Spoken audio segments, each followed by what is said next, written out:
This tutorial will teach you about effective note-taking strategies. Note-taking helps you organize information more effectively so you can remember it when you need it. The basics of note-taking are as follows. First, you're going to want to preview the reading selection before you actually start reading. This gives you an idea of what's coming. You might also want that whatever assignment is afterwards so that you can know what's coming next. You can also chunk the reading into sections so you don't get overwhelmed. Maybe you do it by paragraphs or pages, or maybe your textbook is already chunked for you. When you're reading to take notes, you also need to read actively. Sometimes this means that you'll be asked to summarize the information. You can also make personal connections to what it is you're reading and actively ask questions to make sure you understand what's going on. You'll want to put ideas into your own words. When you can own the language that you are thinking and processing, you're more likely to remember what it is that you wrote down, instead of just copying word for word what's in your textbook. This will help you a lot later on.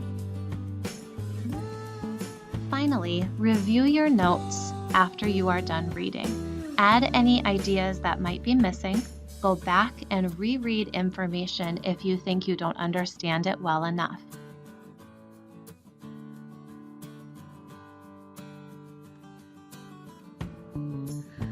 We can use psychology to help us learn better. Our brains learn best in chunks or small sections. So if you pace yourself and chunk or section the reading into small bits, you're more likely to be able to take notes effectively. A second tip is to use color appropriately. Whether you color code with your pens or you use a highlighter, you should have meaning behind the color. Maybe your vocabulary words are green or important information is yellow, but color helps your brain know what's important and what's not. You can also add images or visuals to your notes. You don't have to be an artist in order to make your notes more visual. Sometimes you can simply underline, bold, draw boxes around things, or make an illustration from the book, or copy down what the teacher has written on the board that might help illustrate or visualize the concept.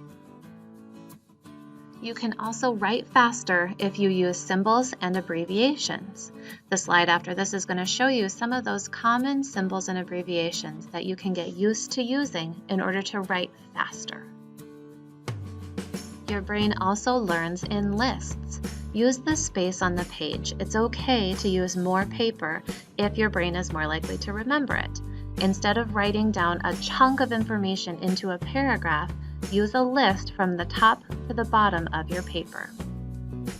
Psychology tells us that your brain also needs white space or thinking space to visually break up the text to help remember it more. So it's okay to leave a space in between lines. It's okay to have a page break in between ideas. We use shorthand or common symbols and abbreviations to save ourselves time when we're taking notes. Sometimes the teachers talk really fast or a video goes very quickly. We want to be able to use these symbols to go faster. They're basically just shortened versions of very common words that you'll use often while you're taking notes.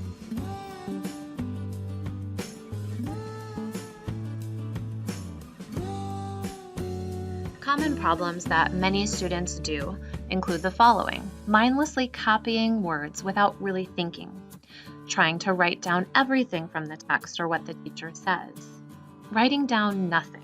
That's not helpful. Multitasking or letting yourself daydream is ineffective and counterproductive. And finally, procrastinating until the last minute just makes you act from a place of anxiety and chaos, and you're less likely to remember anything. Strategy number 1 is your traditional outline. In an outline, you can use the traditional Roman numerals and capital letters and numbers, or you can simply bullet point things. But the idea is that you list your ideas in order of importance. Main ideas go up and to the left. Related ideas go underneath that, moved over to the right. The more specific the idea, the further it goes to the right.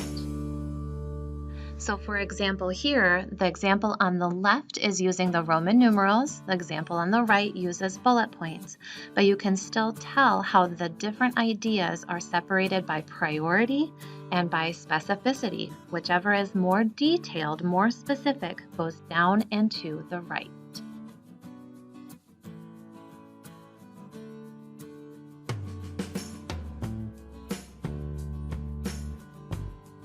Strategy are Cornell notes. Here you have the same kind of relationships and ideas as you did in the outline, they're just structured differently. Your paper is divided into two sections. The main ideas go on the left, and then the details go into the right. Definitely leave spaces in between ideas so you know where one starts and the other stops. In this example, you can see that the main ideas are in that left-hand column, and any sort of details, facts, or examples correlate with that on the right-hand side. You would repeat as necessary. Whenever the topic changes, you would go back to a new main idea and start over again on the right side.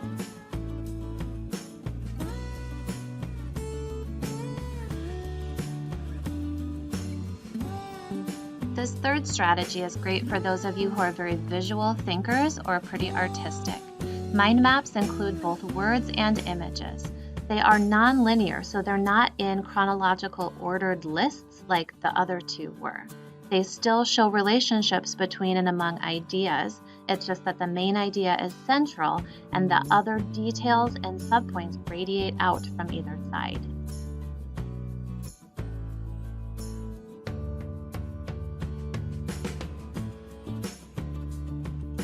Finally, the fourth strategy is really specific to watching videos. It's called the WSQ, Watch, Summarize, and Question.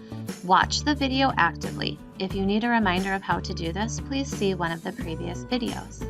Then summarize the video's content in 3 to 5 sentences.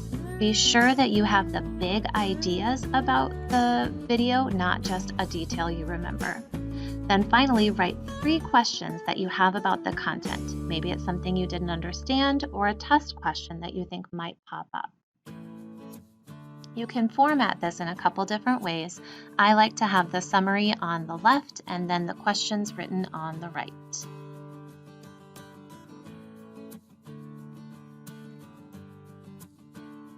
Lastly, and maybe most importantly, you need to reflect on whether your notes are working for you or not. Try comparing them with a friend from class and see if yours have too much, too little, the wrong information, or the right information.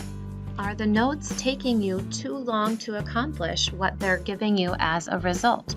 Are you passing your tests? Are you doing better in class? Learning how to take good notes takes a lot of time and effort, but ultimately it's a skill that's going to benefit you throughout the rest of your life. The more you work on it, the more you reflect on it, the more you adjust your strategies, the better off you'll be in the future.